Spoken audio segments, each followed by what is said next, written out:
Monsieur Hervé Charles, pardon. Merci, monsieur le maire. Oui, nous avons demandé quelques précisions à monsieur Giral et au service, puisque cette délibération n'a pas été présentée en commission. Nous nous sommes déjà exprimés à plusieurs reprises sur cette possibilité qui est donnée par la loi pour les décisions du maire. Nous avions acté cette possibilité à condition de ne pas abuser, puisque nous préférons toujours le débat qui est rendu possible lors des votes des délibérations. Vous proposez d'augmenter considérablement, presque abusivement, les plafonds alloués à ces décisions. Nous voterons donc contre cette proposition.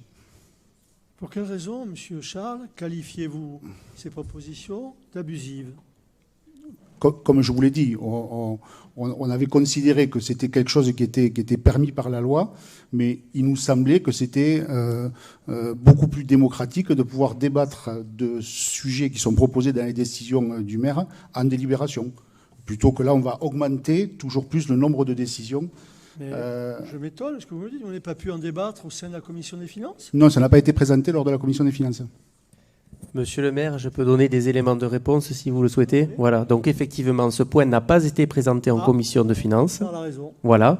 Mais monsieur Charles et nous lui avons immédiatement répondu, m'a sollicité par courriel et nous nous sommes attachés à lui répondre de la façon la plus rapide possible.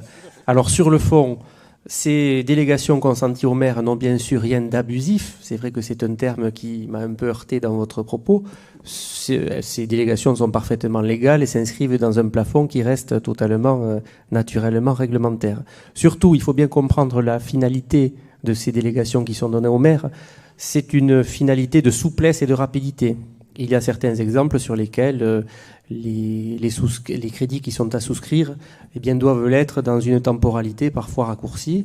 L'idée n'est pas du tout de donner carte blanche au maire, si c'est le sens de votre question. Le conseil municipal donne une délégation et naturellement tout est ensuite discuté comme il se doit à l'occasion de nos travaux. Voilà. Mais il n'est pas non plus sûr que les montants maximum qui soient évoqués soient utilisés. Mais c'est pour avoir, comme le dit M. Giral, l'avantage de souplesse et de réactivité.